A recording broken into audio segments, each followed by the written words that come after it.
حضرت خواجہ معین الدین چشتی اجمیری رضی اللہ تعالیٰ عنہ کے دیوانوں، ابھی اجمیر معلیٰ میں کیا ہوا ہے آپ سب جانتے ہیں۔ میں تو دبئی کے سفر پہ تھا، اگر اس وقت ہوتا تو بتا دیتا، لیکن اب آ گیا ہوں تو بتائے دیتا ہوں۔ بڑے چیخ چلا رہے تھے کہ وہاں یہ لگا دیا، بستی بستی کریا کریا کا نعرہ لگایا، بولے غلام کا نعرہ سلطان کی بارگاہ میں۔ ہم نے کہا بے بدعقیدہ اور اس طرح کے اعتراض کرنے والے ابے ناہنجار ذرا غور تو کر، ہم سے پوچھتا ہے، ہم وسیلے والے ہیں، ہم غلاموں کا دامن پڑ کے آقاؤں کی بارگاہ تک پہنچ جاتے۔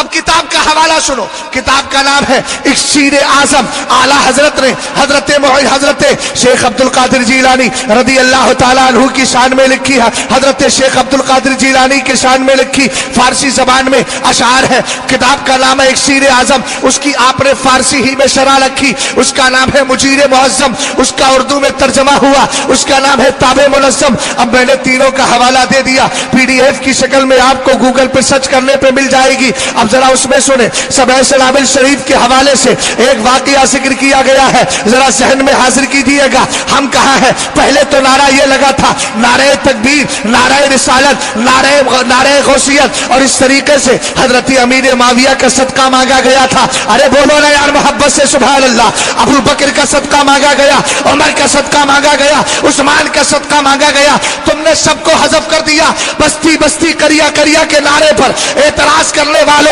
اور مسلک اعلی حضرت سے چڑھنے والوں، آؤ ہم بتا رہے ہیں شریعت کی روح کے اعتبار سے بھی درست ہے اور طریقت کے اعتبار سے بھی درست ہے۔ یقیناً ہمارا خواجہ ہندوستان کا راجا ہے اور اس کو راجا بنانے والا اپنے زمانے کا غوث اعظم عبد القادر جیلانی ہے۔ جب آپ نے کہا تھا میرا یہ قدم ہر ولی کی گردن پر ہے، حضرت خواجہ معین الدین چشتی اجمیری رضی اللہ تعالیٰ عنہ خراسان کے اندر تشریف فرما تھے اور آپ مراقبے میں تھے، آواز پہنچی، آپ نے کہا بل علی عینی وراسی، فرمایا آپ کا قدم ناز تو میری آنکھ پر بھی ہے، میرے سر پر بھی ہے۔ تب حضرت شیخ عبد القادر جیلانی نے کہا انا قد جعلناک سلطان الہندی، معین الدین ہم نے تجھے ہندوستان کا بادشاہ بنا دیا ہے۔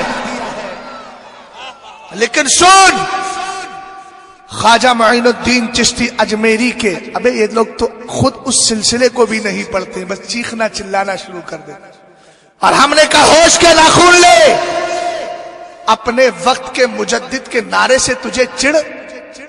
اعلی حضرت امام اہل سنت کسی کے باپ کی پراپرٹی نہیں،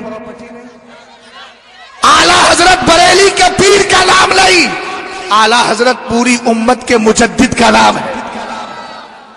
اور جن کو اعلی حضرت کے نعرے سے چڑھے ان سے پوچھو تو سرکار کی حدیث کو مانتا ہے کہ نہیں مانتا؟ میرے نبی نے کیا فرمایا؟ ان اللہ تعالی یبعث لہذه الامہ علی راس کل 100 سنہ من یجدد لها دینها۔ سب کا ترجمہ نہیں کروں گا، بس اس پر غور کریں مولانا ابرار صاحب۔ ان اللہ تعالی یبعث لہذه الامہ، اللہ اس امت کے لیے بھیجتا ہے۔ امت میں قادری بھی ہے، چشتی بھی ہے، نقشبندی بھی ہے، سہروردی بھی ہے، اشرفی بھی ہے، رضوی بھی ہے، حشمتی بھی ہے، اس کے علاوہ جتنے بھی سلاسل حقہ کے ماننے والے ہیں سب پائے گئے۔ تو پتا چلا اعلی حضرت خالی بریلی کے لیے مجدد رہی، اعلی حضرت خالی پیلی بھیت شریف کے لیے مجدد رہی، اعلی حضرت صرف حضرت اسی طریقے سے اور کسی خاص شہر کے لیے مجدد رہی۔ جہاں جہاں میرے مصطفیٰ کی امت بستی ہے وہاں کے لیے احمد رضا خان کیا ہے؟ مجدد ہے۔ تو کیا اجمیر معلیٰ اس کے لیے مجدد نہیں ہے؟ یقیناً مجدد ہے۔ اور ایک جملہ دے رہا ہوں، جس دین کو خواجہ نے پھیلایا تھا اسی کو اعلی حضرت نے بچا لیا ہے۔ اور یاد رکھو، ذرا غور کرو، کربلا میں حسین نے اسلام کو بچایا ہے، خواجہ نے ہندوستان میں اسلام کو پھیلایا ہے۔ ہم نے بچانے والے سے بھی پیار کیا ہے اور پھیلانے والے سے بھی پیار کیا ہے۔